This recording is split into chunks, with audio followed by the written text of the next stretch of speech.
आज वर्ग 9 में हम द्वितीय अध्याय अमेरिकन क्रांति के बारे में अध्ययन करेंगे। मैंने आपको कल प्रथम अध्याय में बतलाया था क्रांति होता क्या है। क्रांति का शाब्दिक अर्थ होता है महान परिवर्तन। यह महान परिवर्तन किसी भी क्षेत्र में हो सकता है। तो जो क्रांति आज हम पढ़ने वाले हैं वह है आपको अमेरिकन क्रांति। यह अमेरिकन क्रांति 1775 ईस्वी से आरंभ होकर 1781 में समाप्त हुई और 1783 ईस्वी की पेरिस, फ्रांस की राजधानी है पेरिस, पेरिस संधि के द्वारा पूर्ण रूपेण समाप्त हुई। और इसी 1783 ईस्वी की पेरिस संधि के द्वारा ही अमेरिका को ब्रिटिश साम्राज्यवाद से स्वतंत्रता प्राप्त हुई थी। तो यहाँ पे सबसे पहले हम छोटी छोटी बातों का अध्ययन कर लें। ये अमेरिकन क्रांति जो हुई थी वो किसके खिलाफ हुई थी? तो ब्रिटिश साम्राज्यवाद, ब्रिटिश या इंग्लैंड के साम्राज्यवाद के खिलाफ हुई थी। और जिसमें ये क्रांति हुई थी उस समय इंग्लैंड का शासक कौन था? वो था आपको जॉर्ज तृतीय। फिर एक और महत्वपूर्ण चीज कि जो अमेरिकन क्रांति हुई थी उस क्रांति का नेतृत्वकर्ता अमेरिकन कौन था? वो था आपको जॉर्ज वाशिंगटन, जो कि अमेरिका के प्रथम राष्ट्रपति भी बने थे।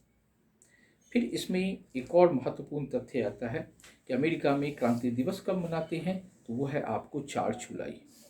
तो अब आते हैं जो हम अमेरिकन क्रांति के बारे में महत्वपूर्ण रूप से अध्ययन करते हैं। अमेरिका का नाम हमने सुना है। अमेरिका की खोज हुई थी 1492 ईस्वी में और इसकी खोज की थी कोलंबस ने। कोलंबस भारत की खोज के लिए निकला था, लेकिन वो पहुंच गया अमेरिका और वो उस क्षेत्र को ही भारत कह चुका था। लेकिन 1501 ईस्वी में एक पुर्तगाली यात्री अमेरिगो वेस्पुची इस क्षेत्र में आया और जब वो इस क्षेत्र में आया तो उसने पाया कि ये तो कोई दूसरा क्षेत्र है। तो उसी अमेरिगो वेस्पुची के नाम पर इस क्षेत्र का नाम अमेरिका पड़ा। और जब अमेरिका की खोज हो गई तो यहाँ पे इंग्लैंड ने अपने 13 उपनिवेश बसा लिए। फ्रांस के यहाँ 2 उपनिवेश थे। उपनिवेशों की स्थापना के बाद धीरे धीरे इन्होंने अपने अपने क्षेत्र जहाँ ये प्रभावित थे उसका शोषण आरंभ किया। और शोषण की जो प्रक्रिया होती है वो प्रत्येक स्तर पे होती है, सामाजिक, आर्थिक, राजनीतिक, धार्मिक, इन सभी आधारों पर साम्राज्यवादी देशों के द्वारा उपनिवेशों का शोषण किया जाता है। तो अमेरिका में भी यही स्थिति हुई। अमेरिका इंग्लैंड का एक प्रकार से गुलाम हो चुका था। तो हमारे पास एक प्रश्न आता है, आखिर अमेरिका में क्रांति हुई क्यों? वे कौन से ऐसे कारण थे जिन्होंने अमेरिका में क्रांति की स्थितियां उत्पन्न की? तो उसका सबसे महत्वपूर्ण पहला कारण था अमेरिकन शासन प्रणाली। अमेरिका में जो शासन प्रणाली क्रांति से पहले प्रभावित थी उसमें 3 पार्ट थे, 3 अंग थे। पहला गवर्नर था, दूसरा निर्वाचित जनप्रतिनिधि सदन थे और तीसरा जो वहाँ के प्रशासनिक अफसर होते थे। तो गवर्नर की नियुक्ति होती थी इंग्लैंड से और जो जनप्रतिनिधि सदन था उसके प्रतिनिधि चुने जाते थे नागरिकों के द्वारा। तो जनप्रतिनिधि सदन वहाँ शक्तिशाली था, उसे अनेक विशेषाधिकार प्राप्त थे। उनके पास ये अधिकार था कि वे गवर्नर के वेतन तक को कम कर सकते थे। तो जब भी गवर्नर इस प्रकार का कार्य करते थे तो जनप्रतिनिधि सदन क्या करता था कि उसके वेतन में कटौती कर देता था। अब गवर्नरों को ये लगता था कि वे शासक हैं, वे शासन करते हैं इस क्षेत्र में और यहाँ के जनप्रतिनिधि उनके वेतन में कटौती कर देते हैं। ये कैसे हो गया भाई? तो इस प्रकार जो गवर्नर और जनप्रतिनिधि सदन था उनके बीच मतभेद बढ़ता चला गया और इसी मतभेद ने आगे चलकर तनाव उत्पन्न कर दिया। अब दूसरा महत्वपूर्ण कारण, अमेरिका में जब भी हम अध्ययन करते तो पाते हैं तो वहाँ धार्मिक मतभेद था। धर्म के आधार पर वो 2 भाग में बटे हुए थे। ब्रिटिश जो थे वे एंग्लिकन चर्च को मानते थे, एंग्लिकन चर्च को मानते थे। तो जो अमेरिकन थे वो प्यूरिटन धर्मावलंबी थे, एक एंग्लिकन और एक प्यूरिटन। इस प्रकार जो धार्मिक मतभेद था, इसने तनाव की प्रक्रिया को और आगे बढ़ा दिया। अब जो सबसे महत्वपूर्ण बात हुई सो उस समय में 1756 से 63 ईस्वी तक 7 वर्षीय युद्ध हुए। इसको सप्तवर्षीय युद्ध, 7 years wars कहते हैं। इस युद्ध में एक तरफ ब्रिटेन था, दूसरी तरफ फ्रांस था।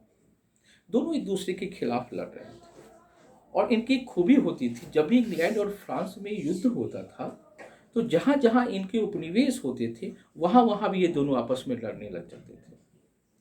तो सप्तवर्षीय युद्ध में एक बहुत बड़ी बात हो गई, इसमें फ्रांस पराजित हो गया। और जब फ्रांस पराजित हुआ तो 1763 ईस्वी की पेरिस संधि के द्वारा फ्रांस के जो 2 उपनिवेश थे अमेरिका में, कनाडा और लुसियाना, कनाडा और लुसियाना फ्रांसीसी उपनिवेश थे अमेरिका में, इन दोनों उपनिवेशों को ब्रिटेन ने अपने अधीन कर लिया। अब फ्रांस चूंकि पराजित हो चुका था तो वो बदला लेने के लिए तैयार था। उधर ब्रिटेन जीत चुका था तो वो तैयार था अपने विनर्स पोजीशन में। अब इससे उपनिवेशवासियों को क्या लाभ मिला? पहले उपनिवेशवासियों को 2 से संघर्ष करना पड़ रहा था, ब्रिटेन और फ्रांस। जो ही फ्रांस हार गया तो उनका मनोबल बढ़ गया। मनोबल क्या बढ़ा भाई? मनोबल ये बढ़ा, अब उनके पास लड़ने के लिए सिर्फ एक देश था, ब्रिटेन।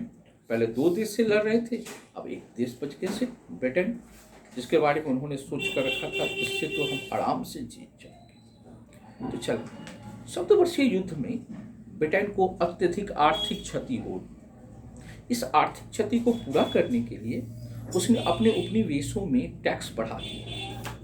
अमेरिका में भी टैक्स बढ़ा और अमेरिका में टैक्स बढ़ाने के लिए ब्रिटिश संसद ने 1765 ईस्वी में स्टाम्प एक्ट, जिसको हम लोग हिंदी में टिकट अधिनियम कहते हैं, वो लागू कर दिया। अब स्टाम्प एक्ट में क्या था? स्टाम्प एक्ट में था कि जितने भी प्रकार के पेपर्स होंगे उपनिवेशों में, अर्थात अमेरिका में, उस पर 20 सीलिंग का स्टाम्प या टिकट लगाना पड़ेगा। इसका बहुत तेज से विरोध हुआ और उपनिवेशवासियों ने इसका इतना विरोध किया, उन्होंने नारा दे दिया, प्रतिनिधि नहीं तो कर नहीं। और इतना ही नहीं रुके हुए, उन्होंने संस्थाएं बना ली। और संस्थाएं कौन सी थी? तो स्वतंत्रता के पुत्र और स्वतंत्रता की पुत्रियां। इन संस्थाओं के द्वारा उन्होंने सरकार पर प्रेशर बनाया, दबाव बनाया कि आप इस एक्ट को वापस लीजिए। और उनका दबाव इतना काम कर गया कि 1766 ईस्वी में सरकार को इस एक्ट को वापस लेना पड़ा। ये उपनिवेशवासियों की पहली नैतिक जीत थी, लेकिन सरकार ये मानने वाली तो थी नहीं। उन्होंने अपनी शोषण की प्रक्रिया को जारी रखा।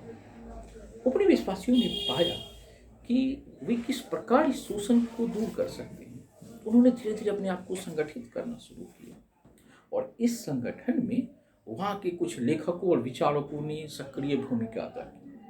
इसमें टॉम स्पेन का नाम आता है प्रमुखता से। टॉम स्पेन ने एक बुक लिखी थी जिसका नाम था कॉमन सेंस। कॉमन सेंस के द्वारा उन्होंने उपनिवेशवासियों में जोश भरा। उसके बाद जॉर्ज वाशिंगटन का नाम आता है। जॉर्ज वाशिंगटन ने सभी उपनिवेशवासियों को एकत्रित किया और उन्हें ब्रिटिश साम्राज्यवाद के खिलाफ लड़ने को प्रेरित किया। इसके बाद उन्होंने फिलाडेल्फिया में 2 सम्मेलन बुलाए, प्रथम और द्वितीय सम्मेलन। इसे हम महाद्वीपीय सम्मेलन भी कहते हैं। और इस सम्मेलन के बाद उन्होंने निश्चय किया कि वे ब्रिटिश साम्राज्यवाद के खिलाफ संघर्ष करेंगे। और इसी समय में एक घटना हो गई जो इस क्रांति का तात्कालिक कारण बना। वो क्या था भाई? तो ये था बोस्टन टी पार्टी की घटना। टी मतलब चाय होता है। बोस्टन अमेरिका का एक बंदरगाह था जिस पर ईस्ट इंडिया कंपनी जो भारत में थी वहां से चाय आता था। तो एक जहाज पे 380 पेटियां थी। तो वहाँ के जितने भी क्रांतिकारी थे वो कूली के वेश में गए और सभी चाय की पेटियों को समुद्र में फेंक दिया। इसे ही कहा गया बोस्टन टी पार्टी की घटना। और इसके बाद बोस्टन पे जो है प्रतिबंध लगा दिया गया वहाँ पे गोलीकांड हुआ, अनेक क्रांतिकारियों की मृत्यु हो गई और यही कारण बन गया अमेरिकन क्रांति का तात्कालिकरण। आपसे प्रश्न पूछे जाते हैं कि अमेरिकन क्रांति का तात्कालिक कारण क्या था? ये था बोस्टन टी पार्टी की घटना और इसके बाद आपसी दोनों पक्षों के बीच युद्ध आरंभ हुआ। लिविंगस्टन में पहली लड़ाई हुई 1775 में और इसके बाद 1775 से 1781 ईस्वी तक युद्ध हुआ। इस युद्ध में जॉर्ज वाशिंगटन अमेरिकन सेनापति थे। उन्होंने एक साधन विहीन सेना का नेतृत्व करते हुए ब्रिटेन को पराजित कर दिया और ये विश्व इतिहास की बहुत बड़ी घटना थी कि एक शक्तिशाली देश एक उपनिवेश से पराजित हो जाए और वो भी इंग्लैंड जैसा देश, जिसके बारे में कहा जाता था कि उसके साम्राज्य में तो सूर्यास्त होता ही नहीं था। तो चलिए, आज अमेरिकन क्रांति के कारण के बारे में हमने अध्ययन किया। अब जब हम अगले वर्ग में आएंगे तो हम अमेरिकन क्रांति में इंग्लैंड की पराजय कैसे हुई और इसका प्रभाव क्या पड़ा उसके बारे में अध्ययन करेंगे। तो चलिए, सुरक्षित रहिए, अपने घर पे रहिए और अध्ययन करते रहिए। धन्यवाद।